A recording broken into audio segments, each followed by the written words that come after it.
Welcome back to a very important episode of the Coconut Tree Podcast. Yes, we are sticking with the name I was despite about to some ask, is that recent events. Um, I think it's just a cool name, quite frankly, to be totally honest with you, so I'm sticking with it. yeah, we're just two chimpanzees in the coconut tree right now. Yes, I just like coconuts, and quite honestly, I kind of like how the branding looks at this point, like with the coconuts and the picture and everything. So I ain't switching at this point. You will never convince me to switch. I will never change. It could, in a few And years, and when we're a very successful podcast, it'll be a nice piece of trivia about why we're called this. yeah, exactly. Hopefully, please God. So we got quite a lot of stuff that we want to cover this. First thing, obviously, the big one. Kamala Harris lost the election, and it wasn't a close loss either. She got fucking destroyed Yeah, in this election. it was pretty bad, pretty bad. Yeah, she got spanked by Trump in this election. Like this was public humiliation. Um, I would go as far as to say he has officially won a landslide victory. Well, a landslide maybe by the modern definition, where we're so polarized. I mean, there have been way bigger landslides in the Well, yeah, past. obviously. I'm not saying this is the biggest victory ever. I'm just saying this is definitely a landslide. I wouldn't use that term. I think a landslide is like more than I like. think you don't want to admit it. No, I mean I'm just thinking about like Reagan and like I mean there's way bigger landslides that could have No, happened. see, that's the thing. That is a landslide. That doesn't make it the only landslide. I mean at the end of the day he had like what, it's 55-45 basically. That's I don't know, that's not a landslide. 55-45. He had over 300 electoral votes. Yeah, I mean so did Biden last I'm pretty time. sure that's the definition of a landslide, I isn't it? don't Is over know, 300? no. I don't think so. I don't think that's true. That's like I think most people who win, most of them who win have more than 300. But I mean, it's a landslide. He won all 7 of the The swing states. of the swing He states. swept Yes. yeah. He swept the swing states that everyone thought he would lose.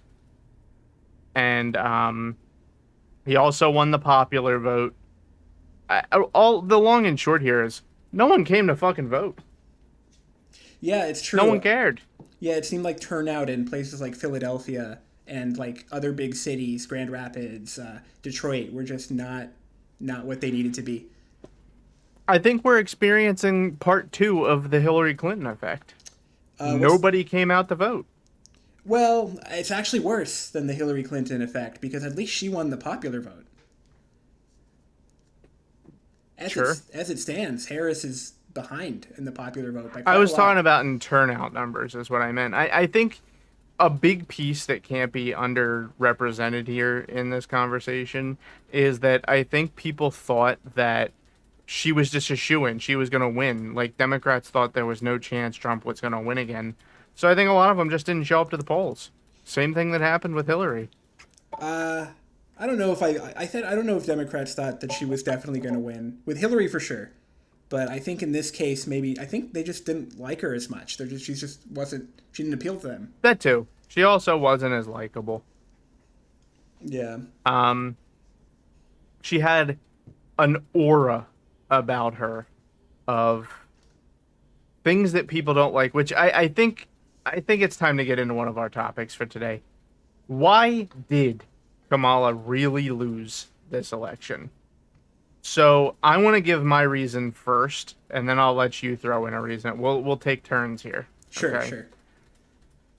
I think that there's quite a few reasons that the Dems failed to secure the White House in this election, and the House and the Senate. Though is the House still a coin flip right now? Is it still No, up for no, debate, it's or is not. it The sold? Republicans are definitely they've been projected already. Okay, all right, cool. I hadn't checked in the past few days, so I didn't know if it had flipped or not. So they lost everything. They lost the Senate, the House, and there's quite a few reasons here.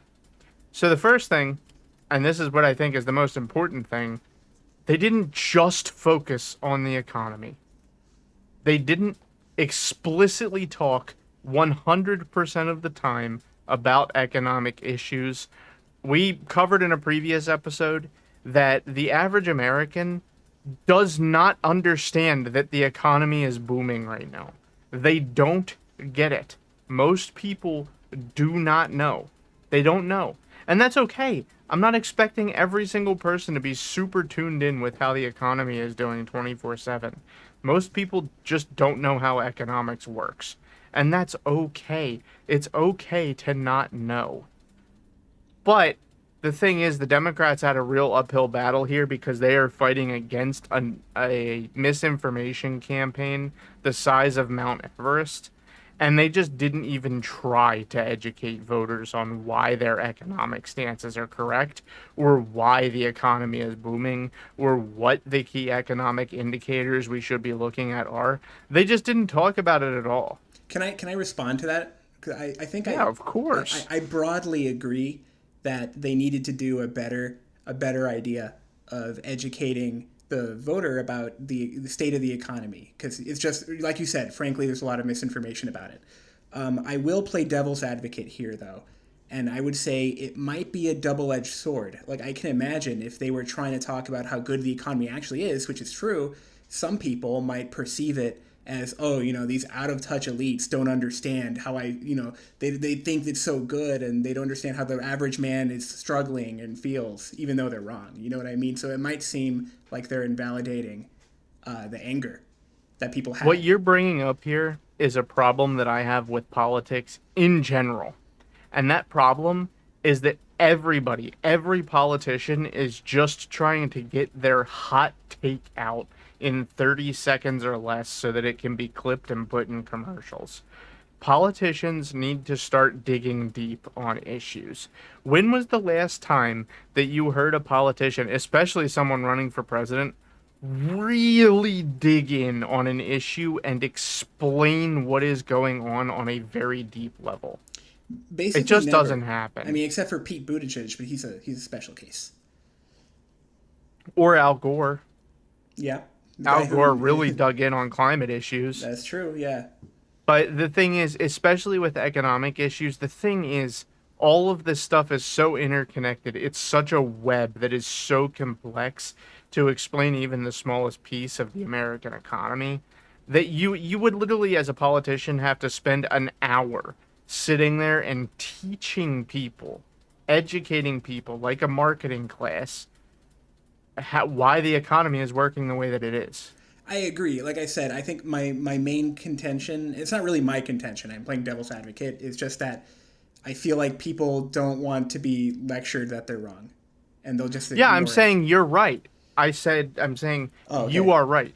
However, I think that the only reason that that would be a problem is because politicians don't have it. They don't take the time to fully explain what they're saying. I see, If I your see. response to somebody saying, "Hey, I'm doing really poorly," what does you mean the economy is good? If your response to that is, "I think the economy is really good. Bidenomics is working really well," yeah, of course they're gonna think you're a fucking idiot. Right, You didn't right. explain what the actual benefits of your economy are or your economic policies. All you did was say, you're an idiot in 30 seconds or less. Yeah, yeah. What they need to do is they need to start having like public forums. I want them to establish the agora of economics issues, and I want the politicians to actually sit up there for an hour plus and just literally break down every single piece of their economic policy. That would be nice. That's what I want. I don't And I think think it would be beneficial for everyone. I don't think most voters want that, which is sad. I don't care what most voters want. I care what most voters need. Yeah, I mean they'll choose with their votes at the end of the day, so you know. Sure. I'll do it anyway. All right. I'm gonna do it anyway. What's your next reason? Oh, I thought you were gonna go next. Oh, was that your only reason? No, no, no, no. I thought we were just taking turns. Oh, sure, sure. I mean, I only have one reason, honestly. Oh, But okay. You can go next then. yeah, yeah. So I'm going to bring in some international context here. The other Okay. day, I saw a chart from the Financial Times that basically showed that uh, basically every single incumbent party in basically every Western liberal democracy lost vote share as a result, probably as a result of the economic effects of COVID-19.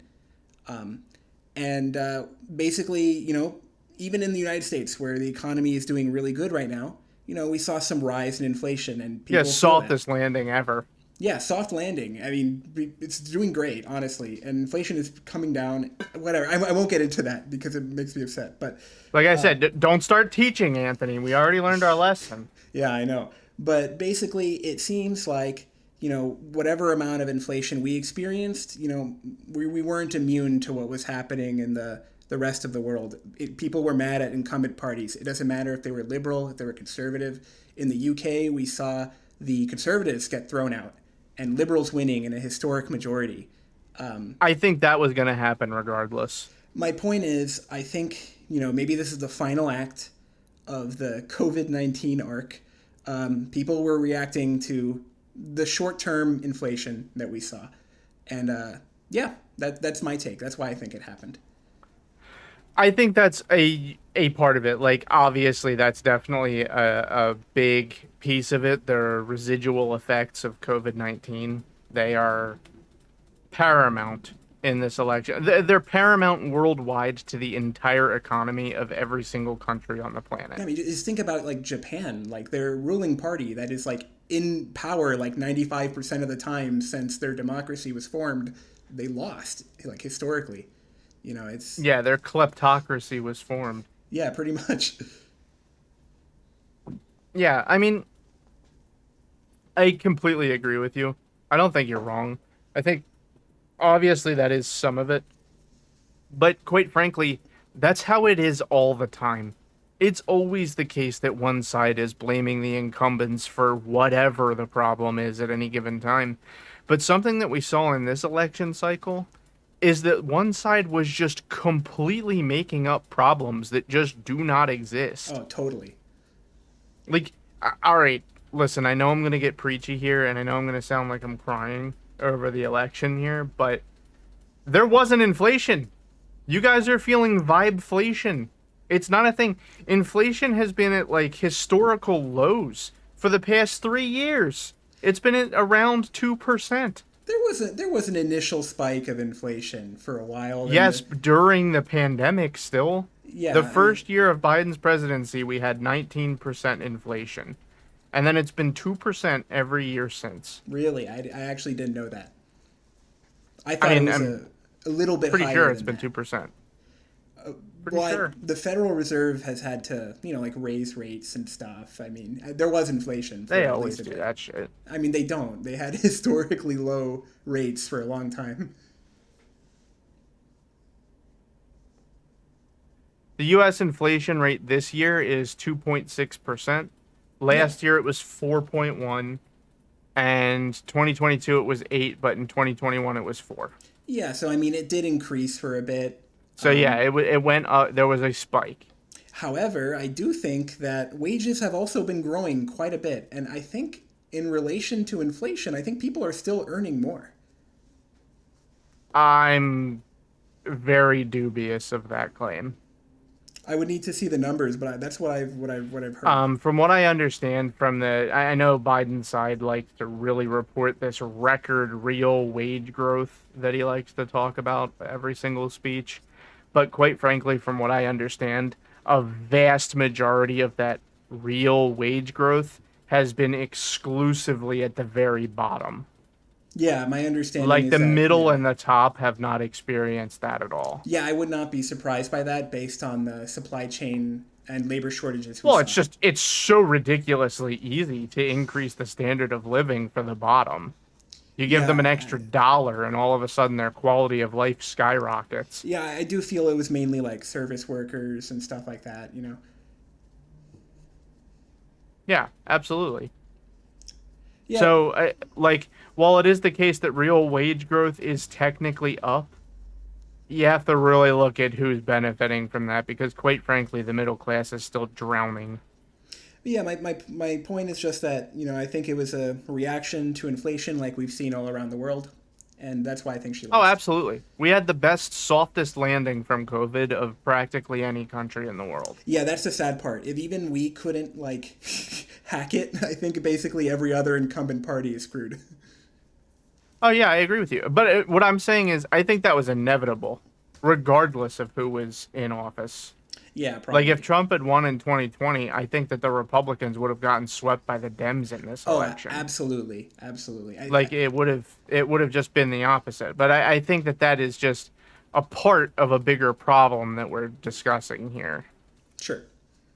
So another thing uh, that I wanted to add to this is I feel like so Kamala Harris, she had policies, okay, and they were clearly different from Biden's policies, but by and large, for the most part, Kamala did a really bad job of telling us exactly what they were going to do differently for the next 4 years than what they have already done for the previous 4 years.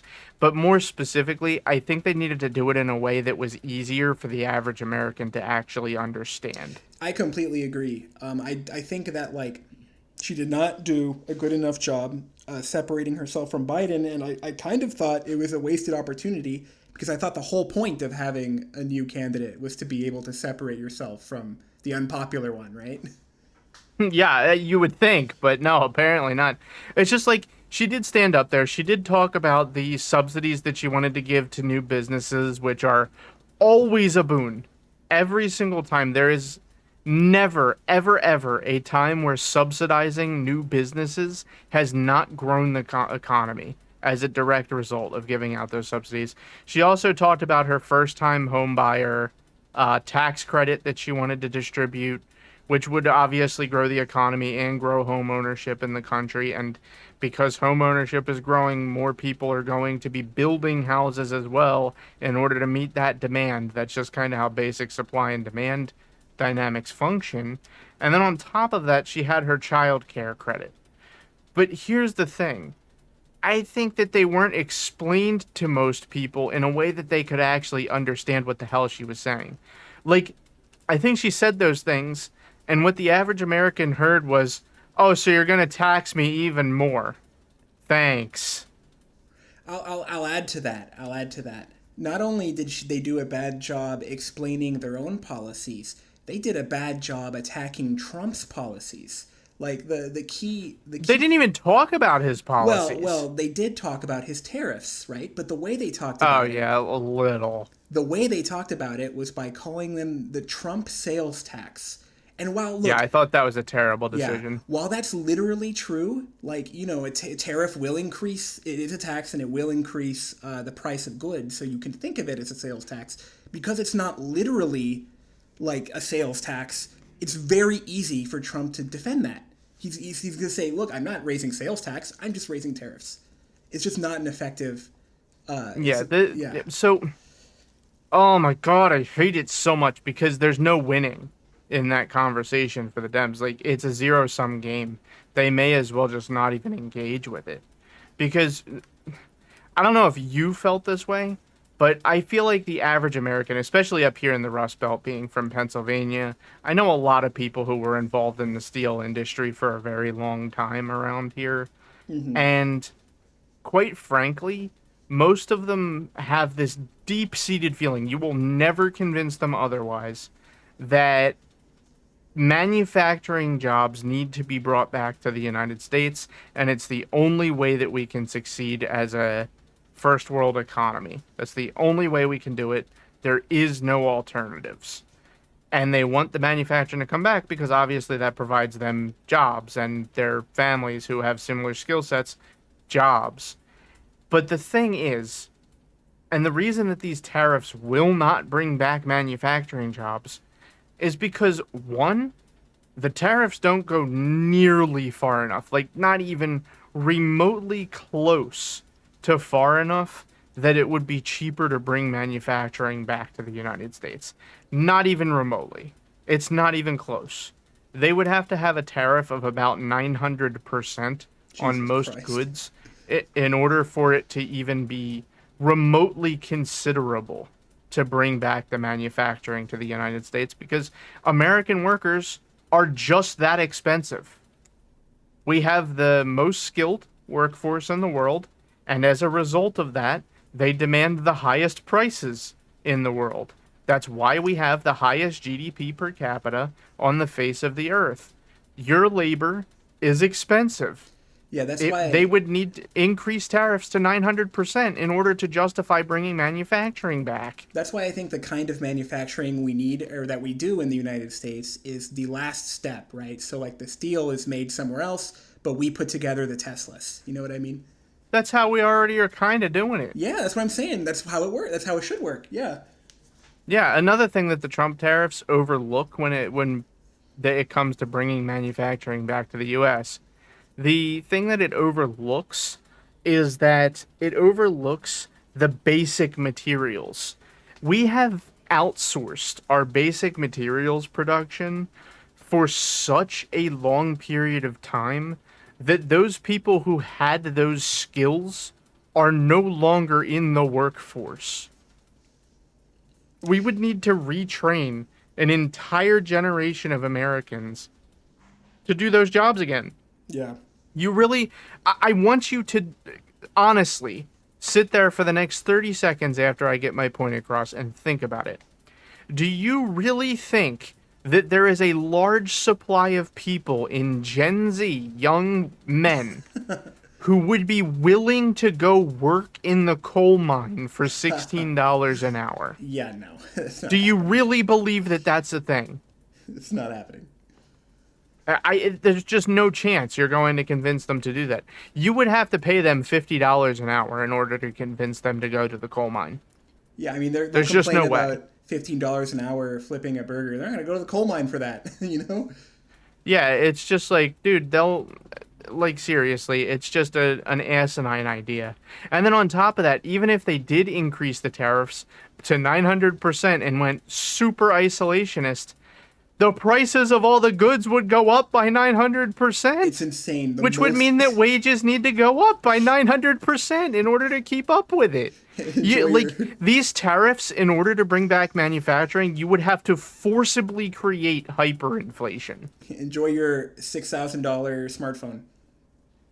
Yeah, like big facts, honestly. Yeah. That's how much that shit would cost. Another thing that I had for reasons why Kamala actually lost the election, she kind of had an aura of just talking down to people.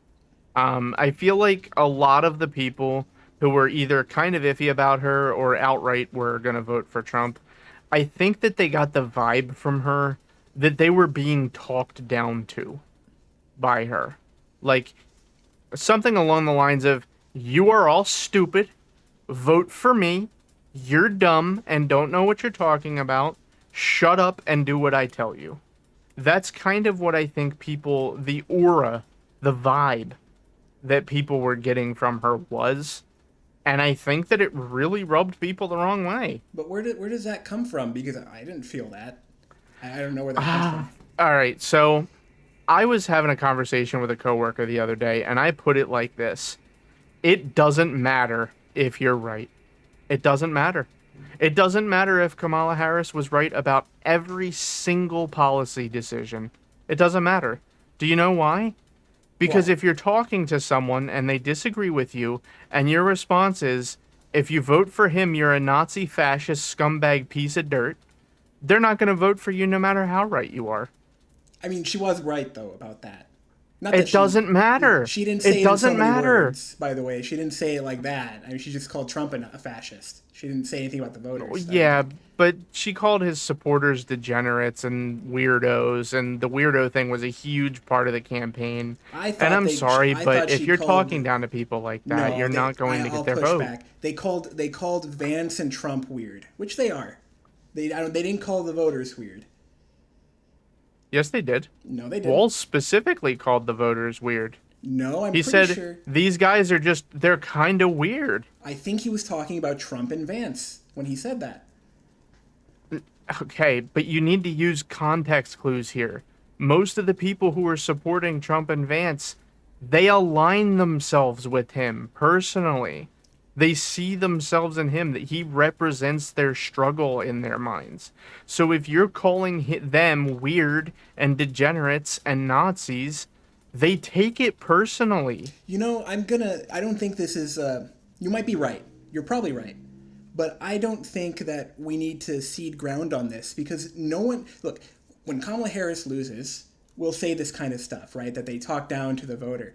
But when Donald Trump calls Kamala, a commie and says horrible things about the left, the enemy of the people, whatever, the enemy within, he said, for some reason, that does not stick.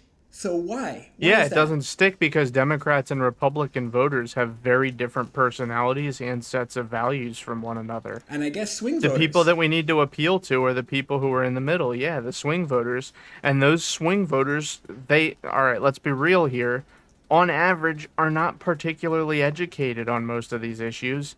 And let's be real here, nobody has ever voted because of their brain. They always vote how they feel at the given time. That's just how it is. Regardless of if it's the right way to vote, regardless of if it's the optimal way to vote, that's how people vote. They vote how they feel. They didn't vote because inflation is actually at historic lows right now. They didn't vote because it's at historical highs right now, which it isn't. I'm just using examples here. They voted because they felt like inflation was really high. They felt like the economy was doing poorly. It doesn't matter if she's right. It doesn't matter if the economy is doing well. It matters how voters feel about it. So what you're saying is that Trump voters are more special snowflakes who cannot handle their candidate being insulted, even though they insult everybody else because it hurts their fifis. What you just said right there is exactly the thing that I'm talking about. Yeah, but I hate them. And So I agree with you. And I yeah, hate it too. But all right, here's the bottom line. Do you want to win elections or do you want to be right? I mean, I want to win elections, but I There also. you go. Then that's the end of the story. But how come Trump is allowed to do it? That's just how it is. You have to play with the hand that you're dealt, not the hand that you want. I think that we can change the hand we're dealt. I think the We media can't. I think the media is very reactive to Republicans and very defensive for Democrats. I don't think that like we treat Republicans with kids gloves is what I'm saying. And I don't think that's right. Sure. I think that's a cultural thing and I think we can change that. Well, we didn't treat them with kid gloves this election. We called them Nazis and fascists and weirdos, and we lost. I would say too So little, too late. I think for a lot of the cycle, it was kids gloves. We allowed them to frame the conversation. I'm going to disagree with you. I think that I think that the problem is that Democrats have to be 100% the paragons of what they believe in because they're pioneering change, and people have a natural tendency towards what they see as the status quo. They see republicanism as the status quo, especially these people who are a little bit older that lived during like Reagan's era and what we refer to as the golden age of conservatives. It just is how it is. And you have to work around it. You have to work with it. You can't fight it. You have to work with it. I think people are tired of seeing a spineless Democratic Party, and I think if a strong person gets in there and isn't afraid to get in the mud, I think we'll see different results. I think that that's what we got this election, and we lost. Oh, I do not think that Kamala Harris fought in the mud. We can disagree on that. Dude, she literally called him a Nazi. Yeah, the day before the election. No, no, no. This was a thing going on the whole campaign. Don't even pretend. No, I don't think it started until her last. She didn't really call him a fascist until her last speech on the ellipse, basically. Yeah, dude, this was the vibe of the entire campaign for the Oh, longest vibes time. vibes are different from what's actually said. I mean, we maybe those were the It doesn't vibes. matter what she says. She has control over her campaign. I would argue that the vibes about Trump being a Nazi really come from his Nazi behavior. So Sure, that's fine. Like I said, it doesn't matter if you're right. I think it should. I'm trying to win elections, not be right. I think we can win elections by convincing people we're right. Oh, see, that's a different thing. See, the problem is you're not, it doesn't matter if you convince people that you're right. It matters if they feel good about it. This is something so just for reference, dear viewers, I have a lot of years of sales experience. Sales is kind of what I do. It's what I like to do. I'm very passionate about selling. Um, a mentor of mine a long time ago, he once told me something that I just immediately clicked in my head after Kamala lost this election, and I was like, it's the case with voting too. But he told me, Tom, never once in your entire life will you be able to sell a non-essential thing to a person unless you convince them to feel good about doing it. If we cannot convince people to feel good about voting for a Democrat, they're not going to do it. Yeah, I can agree with you there. I mean, yeah. And you're not going to make them feel good about voting for a Democrat if you're bringing up Nazis, fascists, and even if you're right. Even if you're right, it doesn't matter. It matters how they feel about it. Yeah, but I don't understand why Trump is able to get to their feelings better. Because they react to him differently. It is not an equal or fair playing ground, and it never will be. And you have to accept that and just fight it and fight anyway. Like, you have to just play on that playing field. We don't make the rules. The rules are already in place. I mean, I definitely agree that it's not an equal playing ground, and maybe there is a way to work around that. At this point, I'm more in the camp of we have a better chance of completely changing the playground, rather than trying to work within it anymore. Because when not only do you have this unequal perception of the two candidates, you also are fighting against the electoral college bias and the Senate bias. And I just think at some point it becomes so stacked against you that you kind of need to change your strategy radically and stop trying to basically play to the fifis, I think that no matter what is happening in every single election cycle forever, it will all be about feelings. I mean, sure, but I think the way you can appeal to the fifis is different. I think that the Democrats are a little spineless and a little weak. And I think they are. They could be stronger because their marketing is bad. That's how we feel about them, because their marketing is bad. Yeah. Here's what I am proposing. Okay, let me just get straight to my point here instead of just beating around the bush. I am proposing that in the next election cycle, I want an actual marketing and advertising business expert running the Democrats' campaign. I want it to be completely focused on the marketing and optics of the candidate. I don't care if they're right anymore. Yeah, I mean, I don't disagree. Oh my God, I was having this argument, as you know, Anthony, with one of our friends, okay? Yes. And he quite literally said to me, and listen to me, after I had this conversation with him, I'm going to get to something even more frustrating to me. I had this conversation with him. He's super far left, guys, ridiculously far left. Insane. And I had this conversation with him, exactly this conversation, and he said to me, I would rather be right and lose all of the elections than be a little bit wrong and win all of the elections. Yeah, I feel like that's just... What do you mean? You literally can't do anything if you lose the election. Winning the election is the only thing that matters. It is the only part that matters. You should only care about winning the election. Yeah, I you can do nothing if you don't win. This is the other problem with the left. I feel like they have this purity testing culture, and they have this need to be above everything, and this idealism. I'm actually going to push back on you here. I think that the right also does exactly the same thing, but it's just way easier to satisfy their boxes. Oh, like what? Give an example of a box. Be Christian. I don't even think that's true. I don't even think that 70%. I think Muslims standardized for the most part. That's pretty true, my dog. 70% of Muslims in Dearborn, Michigan, voted for Trump. Yeah, but that doesn't matter. That's not because they're appealing to them. That's not because they're checking a box. That's because the Republicans aren't accepting them. They're taking their votes gladly, of course, but that doesn't make them part of the stereotypical Republican experience. I think nowadays the Republican Party's ideology is conspiracy theories, and I think as long as you're a conspiracy theorist, they like you. Like I RFK, actually don't Musk. think that. I think they've gone off the deep end.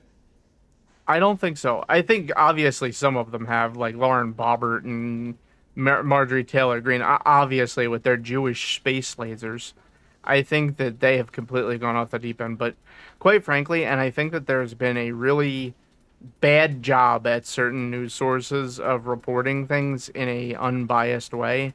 But if you actually read the news from the right and listen, actually truly sit there and give Republicans a chance by and large, they aren't lunatics.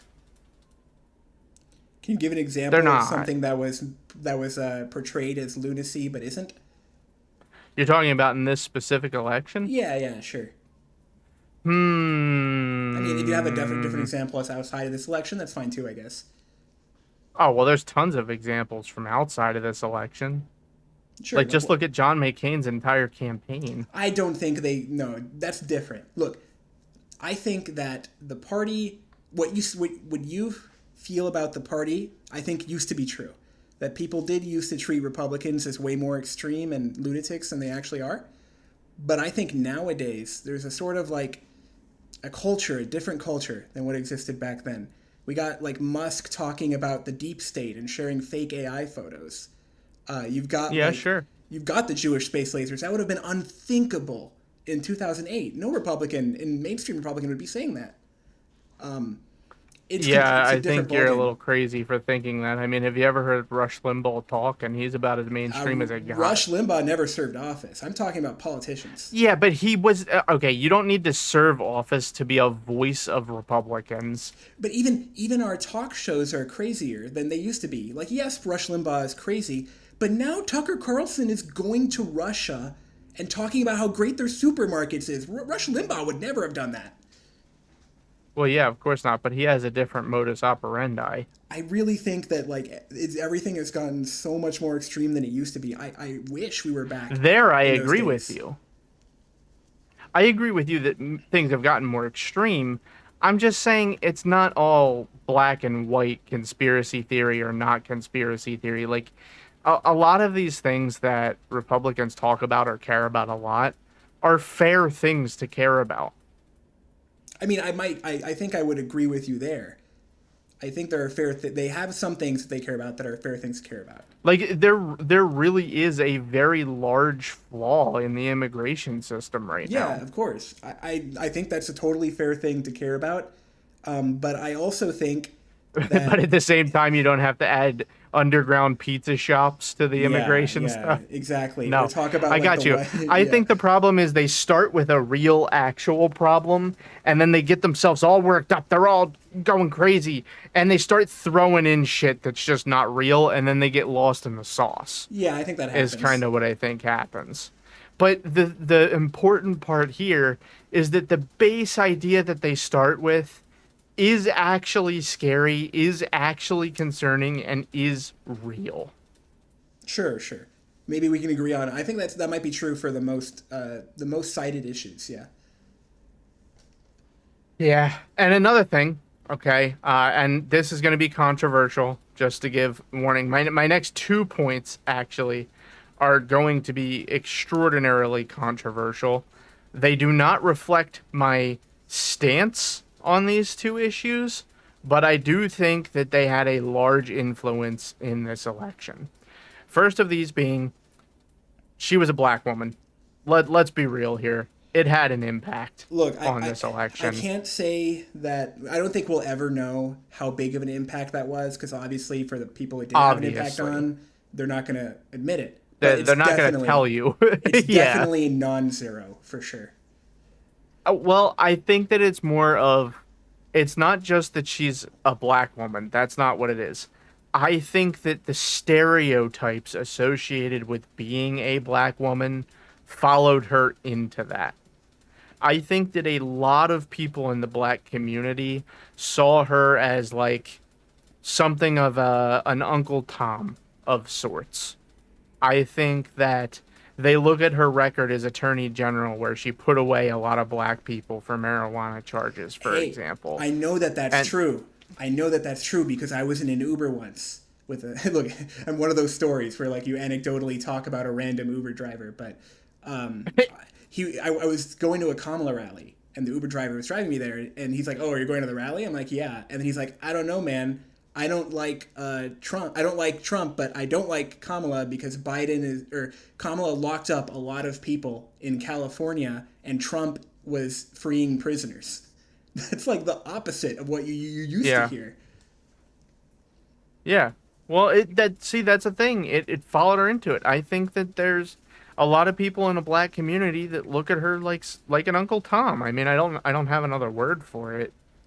I also do think They see her as a turncoat I do kind of on the think black also community. that this is why Trump kind of started with his. I mean, the original line of attack early on when she announced was that she's not really black. She just suddenly became black, right? She was Indian, now I she's think that black. was an extremely effective technique. I'm not even I gonna do think lie. so. I think it was effective, and I think the fact that they well, look, actually, I'm not even going to say that they spent time debunking it because they really tried to get away from it in the 60 Minutes interview. They asked her about it, and she just refused to answer, which is probably the right thing. You don't want to bring that to the forefront because it's an effective tactic. Yeah. Well, I think that he he did a really good job of explaining to people the things that they don't like about Kamala. Trump, okay, he's not completely incompetent. I know that the left really wants to make him out to be like this complete moron drooling on himself and dragging his knuckles on the ground, but quite frankly, he's not. No matter how much you want to make him seem like he is, he just isn't. Okay, he's not a total troglodyte. He is competent. And the one area where he is really competent is that he is able to lower himself down to the average everyday middle class person who's blue collar, ask them, "What are you worried about?" and then just run with it. He is able to convince people that he cares about them. Yeah, I He don't. lies, but he lies convincingly. I think a really good example of that is the his policy of the not taxing tips. Like, Oh, there's no way that's happening. There's really no way that well, no, no, no. Hold on. It is actually happening, but a lot of people don't understand this. I don't Okay, think it'll get so passed. no, no, no, no. Here, his plan with. Okay, so the problem is he said that, and then nobody actually looked at his plan for how he's going to implement that. He is planning to get rid of the taxes on tips, but the problem is his policy also calls for switching the tips to go to the owner, and the owner of the business is allowed to divvy them out however they please to the employees, which means that essentially the restaurant owner is just going to take all the tips and not have to pay taxes on it. Wow, that's even worse than what I thought. Yeah, it's crazy, right? Nobody ever reads the fucking policies. Well, the other thing I was also thinking is that it's a good example is how he all of a sudden near the end of the campaign started pushing for no tax on overtime pay. Like it sounded like he was just throwing shit against the wall. There's no way that's passing. Again, that's another thing. It just like the taxes on tips, nobody read the policy. What the big effect here? It's not going to benefit people at me and your level, Anthony. The thing is, they're not going to charge payroll taxes on the overtime. Yeah, yeah. The companies and the rich people are going to benefit from that, not us. Yeah, so that's why this is what I'm saying. Where I think, or why I think you're right. He talks to what people are worried about, your average blue collar person, and then like just says whatever it is, even if it's a lie. Yeah, but he does it in a way where people they don't just believe him, they want to believe him. I think this is He why the he cult. he has their Yeah, minds and hearts. yeah. This is why the cult has kind of emerged. Like they see him as like a sort of like he can't do anything wrong because he's fighting for them. He has their. So listen, I am done with the cult rhetoric I'm not. at this I point. think that's all there is. I think Listen, that's I'm really sorry. it. No, you're just wrong. I'm sorry. A third of our country is not a part of a cult. That's not a cult anymore. Well, if you want to argue that it's too big to be a cult, I guess we can. If your definition of cult is different, I think it's a really big cult. I don't think it's a cult. I mean, would you argue that Catholicism is a cult? No. Then what's the cutoff? I mean, it's not about size. For me, it's about like length of time, I guess. Length of time. Yeah, like most traditional religions have been around for a very, very long time and have established themselves.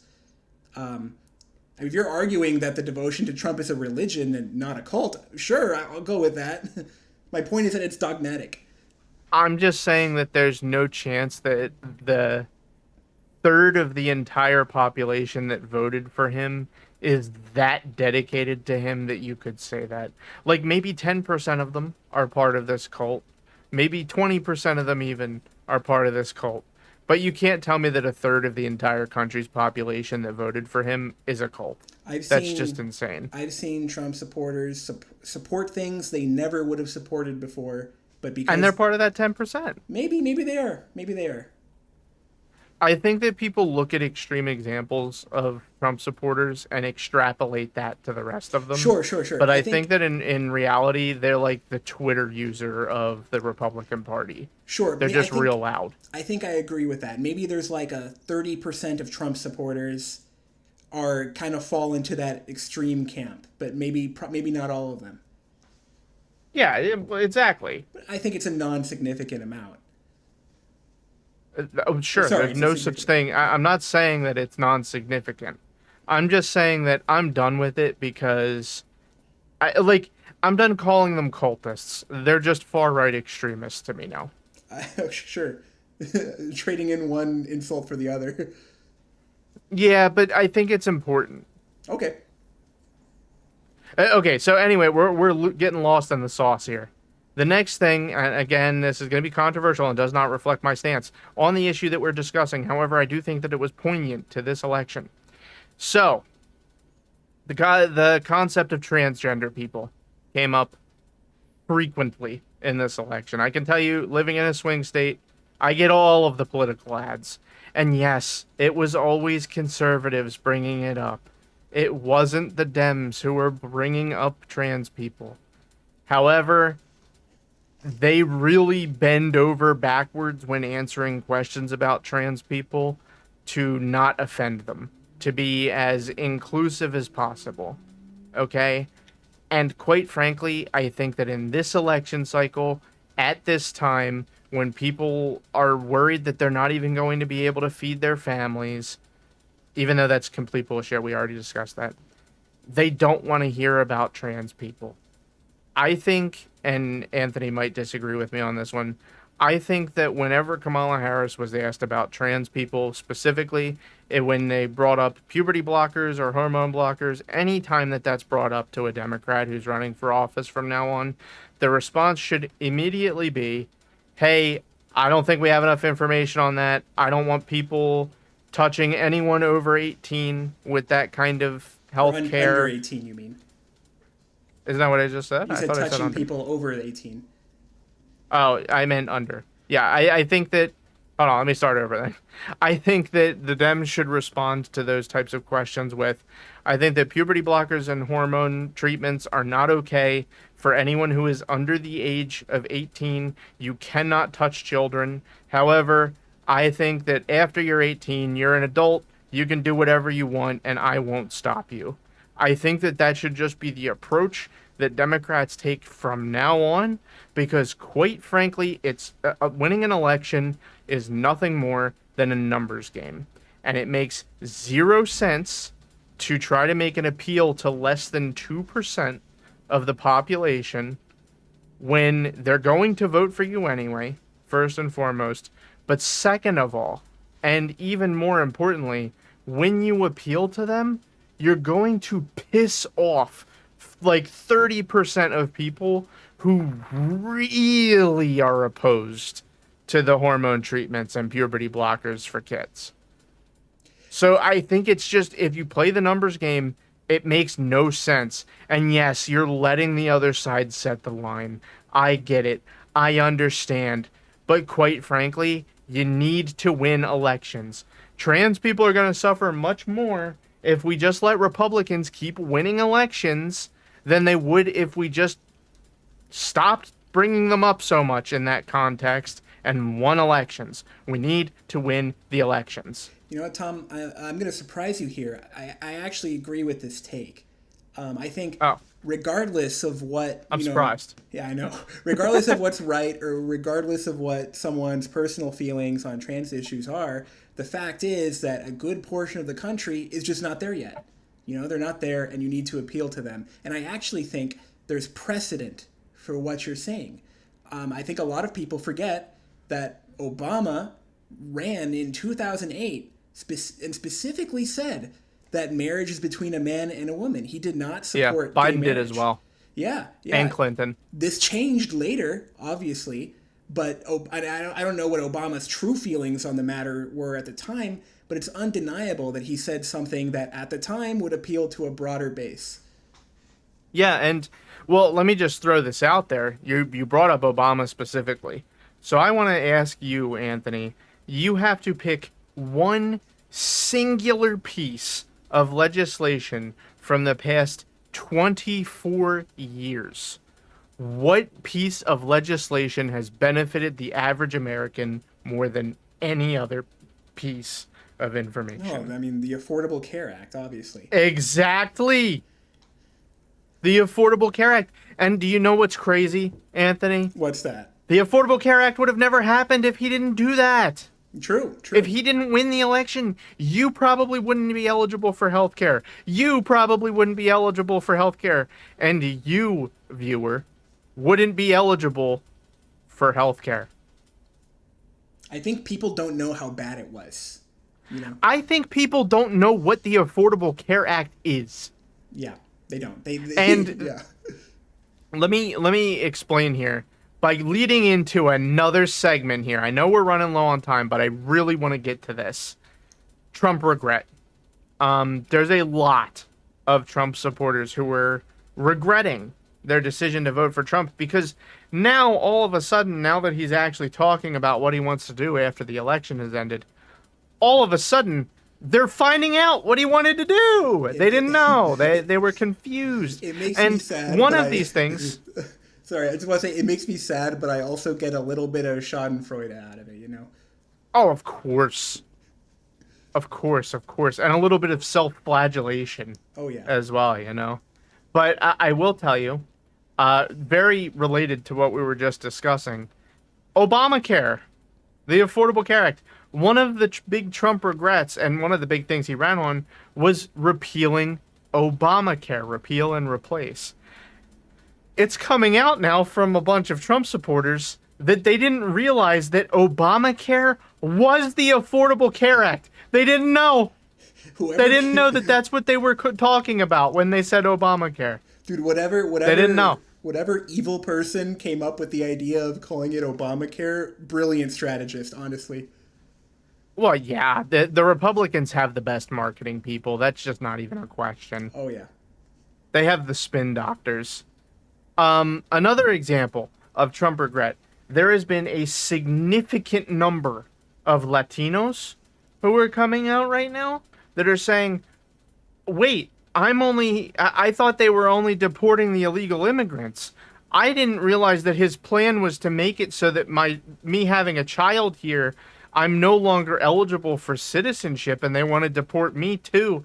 It is actually a situation where they're like, I didn't think the leopards would eat my face. Yeah. Yeah, they were talking about you too, brother. Yeah. And then the people We tried to tell you. the pro-Palestine people learning about his Secretary of Defense pick. Oh, Jesus, dude. He's going to glass that place. I know, it's really bad. But at the same time, I'm like, you were pro-Palestine and you voted for Trump. Like, what? Yeah, and then the ultimate example, and my favorite example of the post-election victory, from a Pennsylvania gentleman. He said, yeah, I thought he was kind of like Hitler, But I mean, Hitler was really good on the economy, and that's why I was voting for him. So as long as he doesn't do the other Hitler stuff, I think we're good. Quote, Pennsylvania anonymous interviewee. Really. I'm dead serious. That's kind of amazing in like a horrible way. He said as long as he doesn't do the other Hitler stuff. Wow. The median voter, Yeah. everybody. Yeah, this is the Pennsylvanian undecided voter who decided where Pennsylvania was going to go for you. You're welcome, everyone. I saw a quote. Oh, Oh, go ahead. wait, what'd you say? No, I was gonna say I saw a quote from the French foreign minister that was something along the lines of, "Europe's security should not depend on a few voters in Wisconsin." And yeah, yeah, Yeah, well, it does, Buster. yep. Um, I wanted to jump right back to our previous topic. Why did Kamala really lose really quick? To explain one more thing. I think that the good policy ideas that the Dems have, let's agree, there are both sides have good policy ideas, okay? And if executed properly, will result in progress, one way or the other, if executed properly. So, something I want to say is the good policy ideas that the Dems have require much vastly deeper understanding and more explanation than a lot of Republican ideas to do. Like, for example, Republican ideas at a surface level make enough sense to the average American that it's really easy to convince them with them. Like, I'm not going to tax your tips. Don't look any further. I'm not going to tax overtime anymore. Don't look any further than that. Oh, immigration's a problem? I'm going to build a giant wall and deport all the immigrants. Don't look any deeper into that idea. I think on a surface level, Americans vibe with those ideas more because they don't have to look as deep. You don't need as much knowledge. You don't need as much understanding and explanation. Like with a Democrat policy, you have to weave an entire basket in order to understand what the hell they're talking about in their policy You have ideas. to start at a very basic, like literal intro to civics stuff to even start.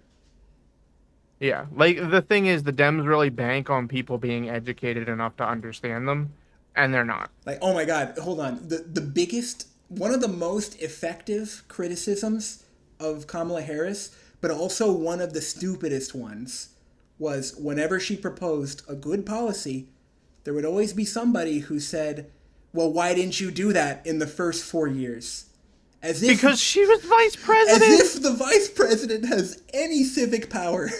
Oh my God! And I saw somebody in response to that. They said, "Well, I mean, the vice president can introduce bills." No, I mean, like, yeah, technically, I mean, I could if I really wanted to bring a bill. I could give it to someone and they could run it, but that doesn't mean she's just has the unilateral power to put a bill to Congress. Like, what are you talking about?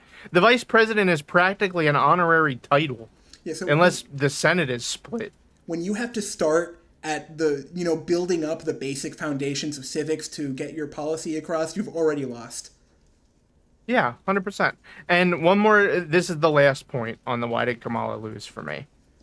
She almost went out of her way to leave men out of the conversation in her campaign. And to talk about this, I'm going to bring up her number one topic, her number one focus of her campaign, abortion. I'm sorry, most men don't give a fuck. They don't. We have spent an entire podcast explaining why abortion is beneficial for men. They don't fucking care. Yeah, They do not give a fuck. I'm gonna say, yeah, we whether It was a misstep. yeah, I think that, like, we think that abortion is good for men too, obviously, but it is a fact that most people don't know that, Or care. They don't Yeah. even care to learn it. They don't care.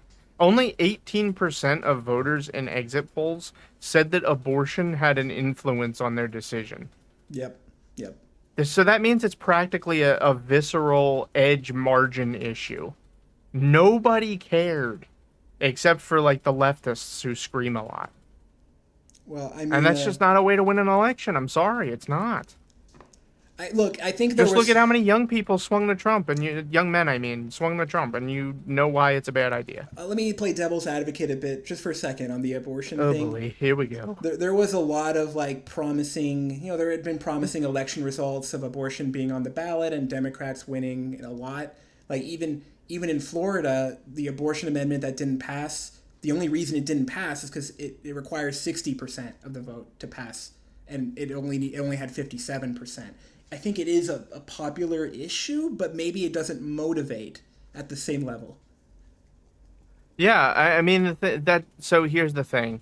I think that the reason that abortion didn't change anyone's decision is because everybody already knew what the two candidates' stances on abortion were. Everybody knew.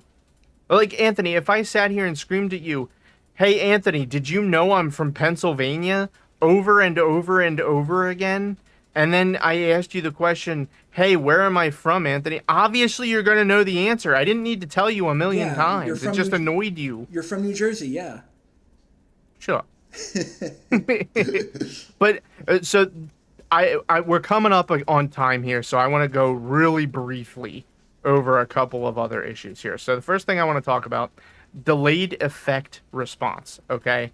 So when I say this, what I mean is I want everyone to keep in mind for the next 2 years that the next 2 years are all Biden. Okay. Trump has done literally nothing over the next 2 years, unless it's like through executive order, like deporting a bunch of immigrants. That you can blame on him. But economic effects, tax effects, business cycle effects, The the CHIPS stock market Act? going up, unemployment going down, everything. Yeah, the CHIPS Act, which Trump says he wants to repeal. They've already backpedaled on Um, that, by the way. oh, they have backpedal. Oh, thank Yeah. fucking God. Um, the infrastructure bill that is building all the bridges, and in 2 years, all the bridges are going to be completed with their construction. In red states, So by the Trump's going way. to try to take credit of it, yeah, in all the red states. So Trump's going to try to take credit for that. Remember these words. It was Biden and Biden's infrastructure bill. Trump had zero to do with it. However, this is the same way the other way around. The first 2 years of Biden's presidency, all of the good stuff can be attributed to Trump and his stimulus bill, especially following the COVID pandemic. So it goes both ways. Both people get credit for the 2 years after their presidency ends. As a matter of fact, we're still under Trump's tax code, if you didn't know. Yep, yep. So another thing is, I just wanted to throw this out there. This is more of a news blip. Biden, on his way out of office, has lifted the ban on Ukraine going after deep Russian territory with U.S. weapons. That means that the veil has been lifted and Ukraine can actually defend itself now. That's fantastic. Love to hear it. Yeah, they might actually live to tell the tale soon. One other thing. Does money actually matter in a campaign? Very briefly, I'm going to say no. Kamala spent 3 times as much money as Trump and got destroyed. Yeah, I'm also going to say no. I mean, Clinton also outspent Trump and yeah, got destroyed. Yeah, got destroyed. Money no longer matters. It's not an influencer, I think, as long as you have enough. I'll qualify my statement a little more. Maybe it matters at the lower level, but for presidential campaigns, they're getting so much free media. Oh, It doesn't absolutely. No, I agree with you completely. Let me also say that that's my opinion, everybody. I'm talking about just the presidential when I say it doesn't matter that much. Yeah, yeah, yeah. As long as you have a certain amount, like as long as you have a couple of million that's being put to you, then you're good. Yep. So now I want to spend a few extra minutes here talking about probably our second most important topic of the day, other than why did Kamala really lose? Will we see a party split for the Dems, and in which direction do you think that we are going to go? And also, is Gavin Newsom going to be the future face of the Democratic Party? I have a couple of answers for that. First, I think the far left is dead. I think the progressives are dead. I think Democrats have realized those people are going to vote for Jill Stein anyway. And they only hurt them, and they don't support their candidate well enough. So forget that. The far left is dead. They're going to be excised.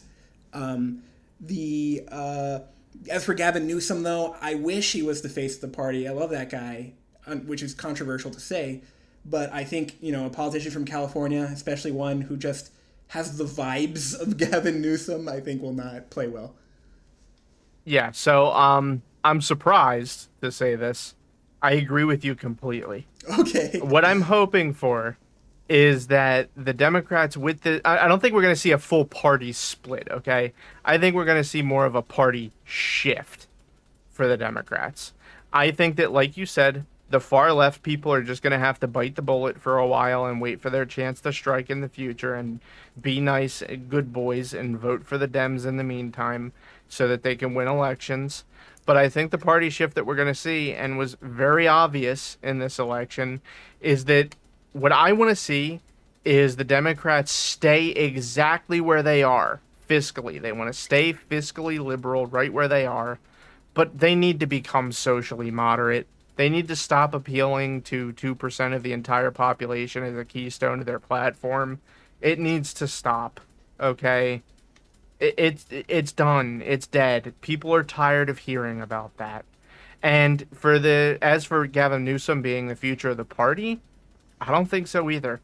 For the exact same reasons that you just said. A lot of his stuff, I like Gavin Newsom, don't get me wrong, but a lot of his stuff rubs people the wrong way. Like, for example, could you imagine him going to Pennsylvania and explaining why he wanted to put in place anti-homeless architecture? No, I think that of course most not. Philadelphians would vomit. Yeah, yeah. So, but that's because they can't conceptualize the context of homelessness in California. It's kind of So, funny because he'll get the worst of both worlds because the people who care about homeless people will shit on his anti-homeless architecture, and the people who hate homeless people will say, he made California a den of homeless people. So, yeah, exactly. He yeah, can't win. yeah. So, I want to open you up really quick. Who who do you think is the good picks for the Democratic Party moving forward? So I want to caveat this by saying I really Of have course. no idea what the hell is going to happen. Anything could happen. My personal pick Obviously. for someone who knows policy really well, who can explain things, who's not afraid to go into enemy territory, Pete Buttigieg is my guy. I hate him. He is my least favorite Love choice. him. I love him so much. Oh, Yeah, I do think I don't know. Maybe him being gay isn't a liability. Maybe it is. I don't think that would have anything to do with it, to be honest. Maybe not. But I think he's really good at explaining policy, and he goes on Fox News and he'll defend his views, and I like that. Yeah, sure. So, I have a couple of picks that I want to throw out there, okay? I think that Governor Gretchen Whitmer Oh yeah. Oh, she would be my number of two for Michigan, sure. Yeah, definitely. she's a great face moving forward, fiscally liberal, socially moderate. I like her. I like Pritzker from JB, Illinois. the con. He's good, but I don't like him as the presidential candidate. I like him as just being a face He could be vice for the president. party. However, and I don't know if you're familiar with this guy. I think that Maryland Governor Wes Moore Oh, he's would be an great. absolutely phenomenal face Oh, I heard his moving speech. forward. I would like it if he were publicly groomed as Obama's successor by Obama himself, and then he just took over the reins of the party. I think I would Westmore is be great. satisfied with that. Or Andy And Bashir from North Carolina. Kentucky, you mean? Oh, yes, sorry, Kentucky. Yes. Yeah, My bad. Andy Bashir Huge from bad. Kentucky. So he's on my list. However, he's on my list as a person that I do not want to be running for president. I like him. He vibes with me, but I have to tell you, I don't think that by and large he would vibe with a very large demographic of people. I think he would bring Kentucky for the Democrats if he ran for president. I Well, like him going well, first of all, I like him holding down the fort in I Kentucky do first like and that. I think that's foremost. pretty good, yeah. But second of all, I would love if we could get Andy Beshear running against Mitch McConnell for that Senate seat that he has Ooh, held ooh, on ooh. to for so long. I think that that would be so much of a better use of his time than a failed presidential campaign. But also, and this is a VP pick of mine for 2028, I think Raphael Warnock would be an Oh amazing my VP gosh, yeah. pick. Everyone you've named, I think, is amazing. I really have no problems with any of these people. Yeah, I have to say, anyone from California, being from California as a Democrat instantly takes you off my list of people that I want running for major public Yeah, offices. yeah, I do think that California politicians just kind of need to be satisfied with the fact that the best they'll ever do, unless they're a Republican, the best they'll ever do is run the largest and wealthiest state in the union. Or go to Senate and House of Representatives. Yeah, yeah, They can have federal offices, just not the presidency, yeah, yeah, because of course. it like the thing is, it's just there's no strategic advantage to running No, a Californian. unless you're a Republican. I think a Republican from Well, California, yeah, obviously. and we've had two Honestly, not. Republicans. You know what? I'm gonna say it's not even an advantage for the Republicans anymore because California is just gonna go blue. There's no reason to even No, no, no, try no. for What a I'm saying is Republican. that I think a Republican from California is not going to face the bad baggage federally. Oh, yeah, you're totally right. Yeah, yeah, yeah. Another thing that I will say, a lot of people have been throwing Josh Shapiro out there as a potential 2028 candidate. Please, for the love of fucking God, no. I like Please, him, no. but I think he rubs people the wrong way. I love him to death. Please let him continue being a politician for Pennsylvania. We have our own shit to figure out. And he is really the only bastion standing in place right now between the state being completely run by Republicans and the state having abortion rights.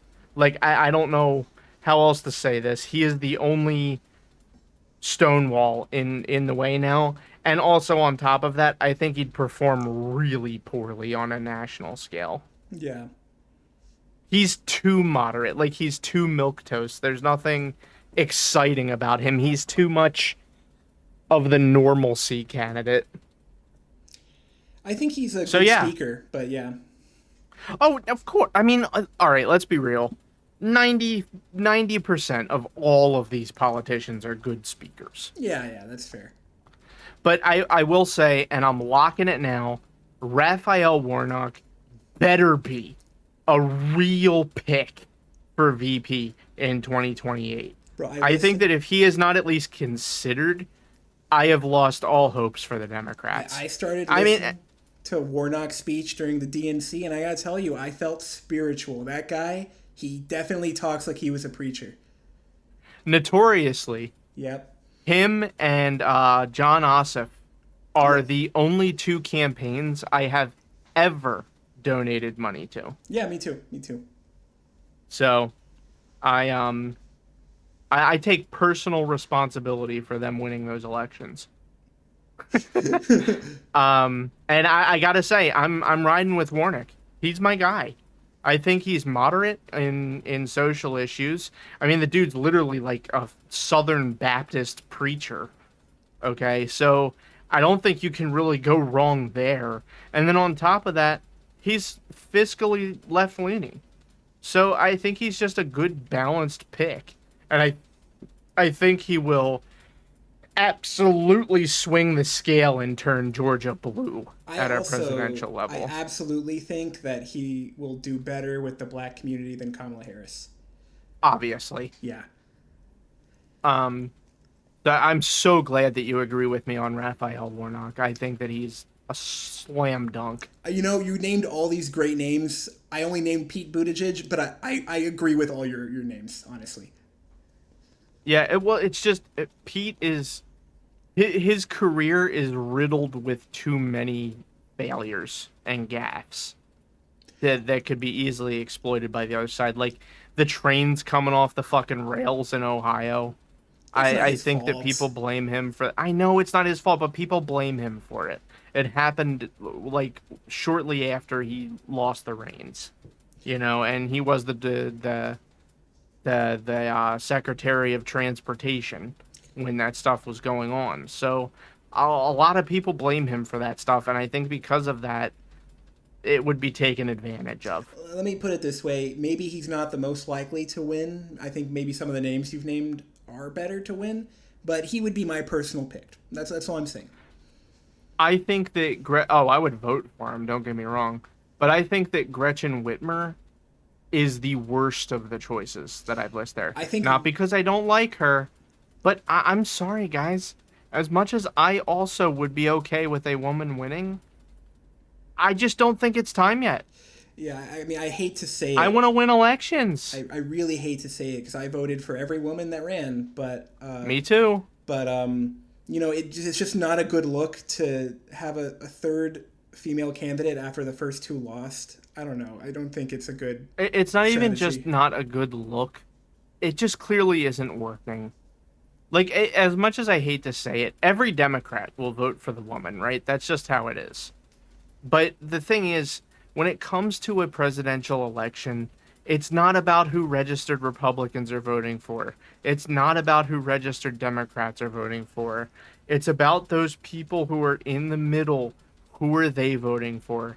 And quite frankly, a large number of the independents in the country are men. And those men want to see more men win.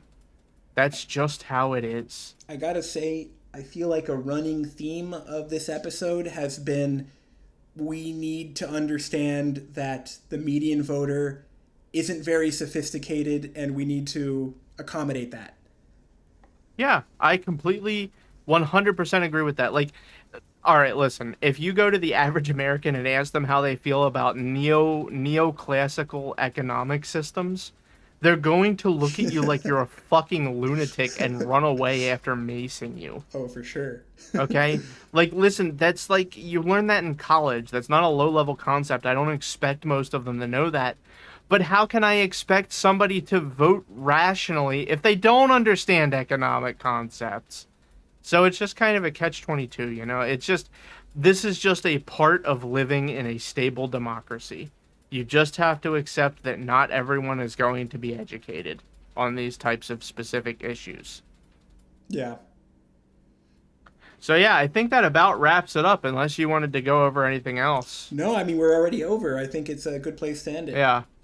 All right, awesome. So we'll catch you guys sometime soon. I know we waited a little bit to do this episode compared to normal, but we're going to be taking a segue here into talking about some other stuff potentially soon. We got some fun stuff planned for you guys. So remember to hit the follow button or subscribe button, depending on your platform. But of course, you can always find us on Spotify and YouTube and some clips on TikTok if you just want the bite-sized highlights. But yeah, have a nice night, guys. Remember, we love each and every single one of yous. And of course, as always, we'll see you next time. See ya, Bye, weirdos. everybody. Bye. Stop calling them weirdos.